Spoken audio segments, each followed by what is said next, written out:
So we're all gassed up and ready to go. We're taking the 99 996 to get brakes done.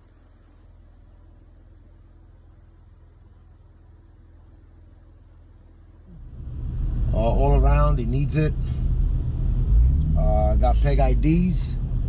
That's what we're going to be putting on. I mean, I've had the car already for coming up 4 years next month. It's been a joy. I've done a lot with it. I think I've done more with this 996 than I did with almost any other 911 that I had. I enjoyed it a lot. I just needed a little bit of maintenance stuff to keep up with it. But drives great, feels great, comfortable, everything works. And I think you can't go wrong by getting any one of these 996s. Especially if you got one that's well taken care of. I mean, they're not that expensive to maintain compared to other cars that I had. They're not that cheap either as the other cars that I had. But in the scheme of things, you're still driving a great sports car for the money that feels amazing when you drive it. This is a 99. It is the first water-cooled year, right after the 993. That was the last air-cooled. This one has also everything more analog than the current cars. It's got the cable throttle body, the hood latches on the cable, not battery powered, so if your battery dies, you're not going to be having to go and try to jump start the car to try to just open up the hood. This car is also equipped pretty nicely. It's got the 220 code, the LSD. It's got the full leather package, sports steering wheel, some other its and bits of exclusive options that I had on it. It's been a pure joy owning it, and I don't see this car leaving my possession anytime soon. Stuff that I've done to the car while I've had it. I did the solenoids. That was my fault, taking the car straight to the track after I bought it. That was the first time I took it and the last time. So I had to get the solenoids done, rebuild the computer, the ECU.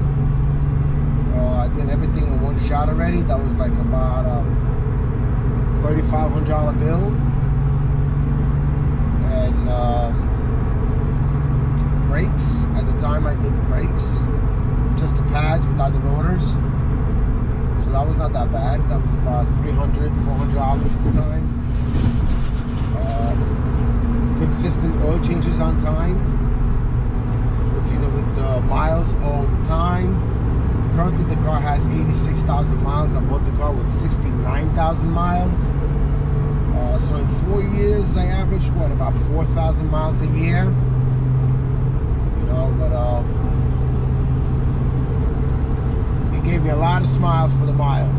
I think it gave me a lot more than 16,000 smiles since I've driven it, and I keep on getting the smile every time I get into it, believe it or not.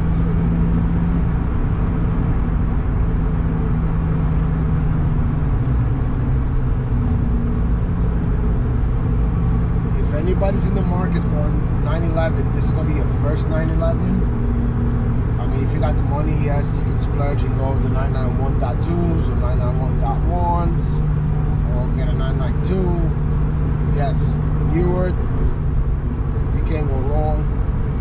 But if you're looking for something a little bit more analog, smaller, agile, lightweight,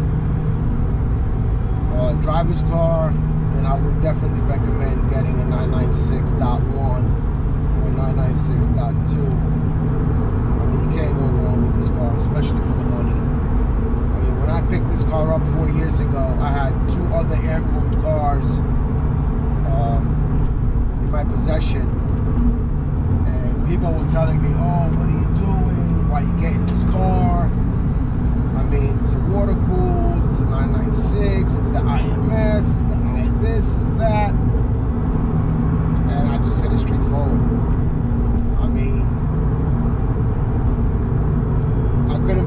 on a deal. The deal was so good on it, I couldn't pass up on it. For the money that I bought this car, you couldn't get a used Toyota Camry. So why not? Even if it was an IMS problem or RMS or whatever else people say, you know, in these cars that I'm looking up on forums, and I've been part of the community for a long time, the 996 community. I mean, you can't say no to a car that drives this good and feels this much fun for this kind of money. You can't.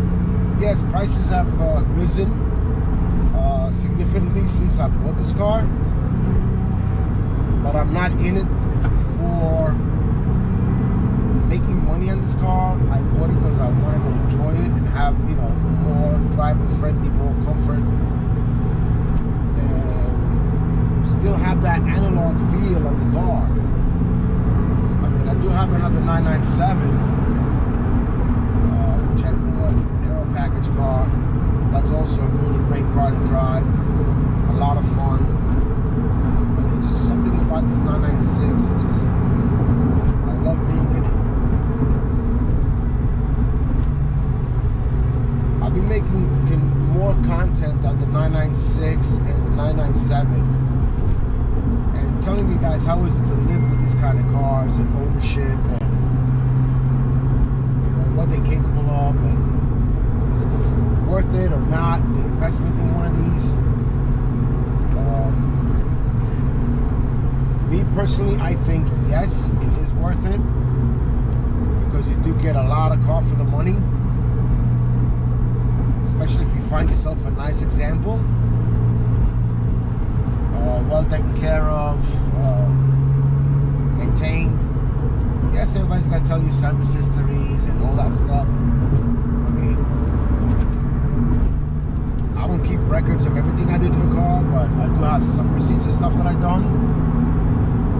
But when you look at a car and it tells you, listen, I've been looked after,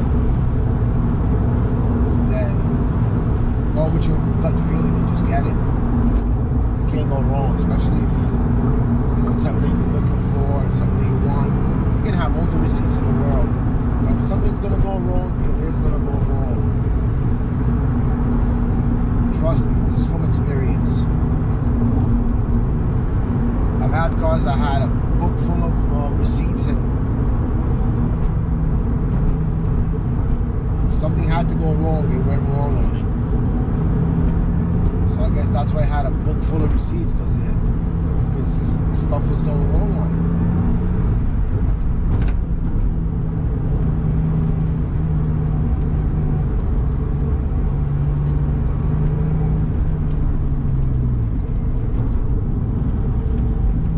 Car shifts smooth, drives smooth, no rattles.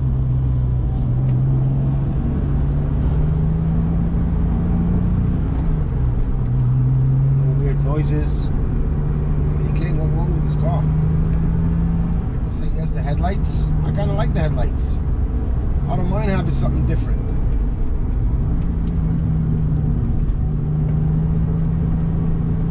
What's wrong with the headlights that are coming from a GT1? Huh. I wish I had that car. So let me see. Let me get your thoughts on it. What do you guys think about the 996? And if you guys think it's worth the investment in it, if you guys are looking for it, anybody in the market for a car like this one is not for sale. I just want to get your people's thoughts on it. Let me know.